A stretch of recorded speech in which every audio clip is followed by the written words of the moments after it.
همت صاحب ماښام یې په نکروزو باندې سرکه ککرۍ قربانې سم دا توره وچه کلکه ککرۍ ټوله ورځ پکښې اخته یې نه پاکېږي دا اوس پزه د معنا کګوخانه ده که د بانډار څخه په غلا وتلې وازونو سوارتو کم دستي راځمه چیغې مه وهئ د ښځو یو الفاظ دی خاورې وخوري د بډک د پلار روژه ده جان محمد زه چې وم په توس کې ناست ښکاري یخني په وربوزانو کې ناستې ځینې خلک په توسانو کې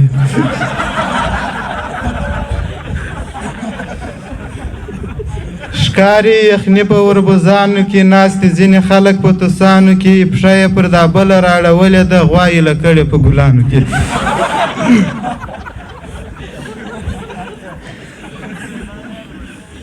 او ښاغلي عبدالاحد بینوا صاحب ته هم ښه راغلاست وایو ټولو میلمنو ته ټکور صاحب هدایه ګز دایه میدان ولا که هیڅ لاوکې ماته معلوم دی ستا ایمان ولا که هیڅ لاوکې مسلماني او ملنګي په زړه کې پټه ساته تا ولې غټ کړل وریښتیان ولا که هیڅ لاوکې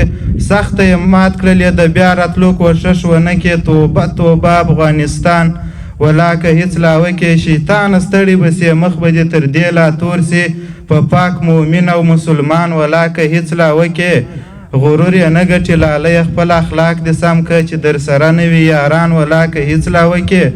ذهین صاحب داسې کار وکه ولسمله چې الله راضي سي صرف په نامه د آغا جان ولا که هیڅ لاوکې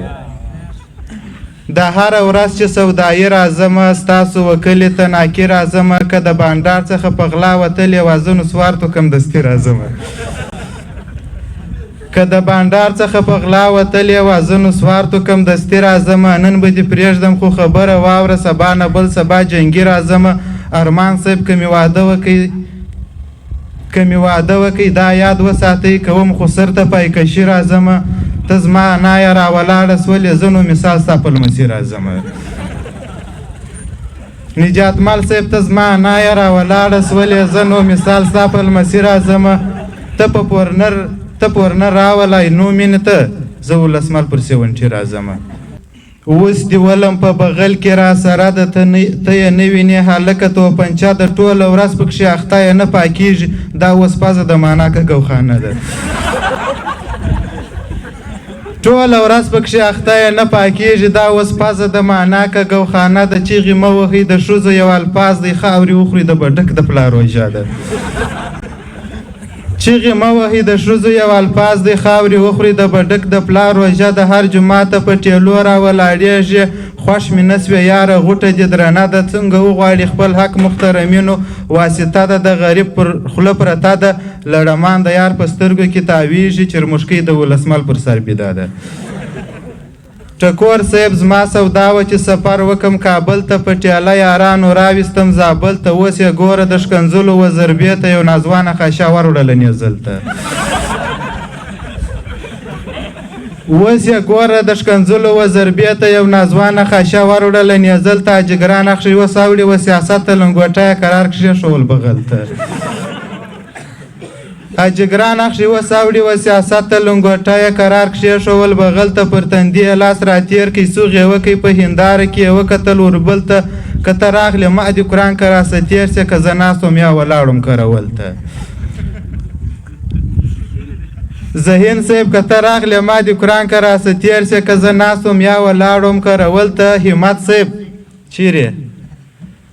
ټک دې ونه کوي د هغسې راولاړ چې ته هم لس ورځې خزاوې وشاول هلته بل یې ما دغه صوفي چیرې دغه دی هلته ناست دی ټک دې ونه کوي د هغسې راولاړ چې ته هم لس ورځې خزاوې وشاول ته مشکل نه لري هلکه ولسمله چې چکچکه دې ونه سوله غزل ته بالا خلاص همت صاحب ماښام یې په نکروزو باندې سرکه ککرۍ قربانې سم دا توره وچه کلکه ککرۍ ماښام یې په نکروزو باندې سرکه ککرۍ قربانې سم دا توره وچه کلکه ککرۍ بانډار سیاست ته واوښتی په ځای کې دې بیده سه نظیر احمد چیرې دی بانډار سیاست ته واوښتی په ځای کې دې بیده نو ولې دې نیولې یاره شکه ککرۍ یوه ذره د عقل پکښې نسته عجب شی تر څټه دې د پلوړو څخه ډکه ککرۍ یوه ذره د عقل پکښې نسته عجب شی تر څټه دې د پلوړو څخه ډکه ککرۍ دیدار به دې د سپین تندي په توره شپه کې وکړي تل ورڅه پر دیوال باندې ښکاره که ککرۍ راغلی ولسمل به شین کټۍ در څخه جوړ کړي ولاړ څه په اوبو باندې لنډکه ککرۍ له توجه څخه مننه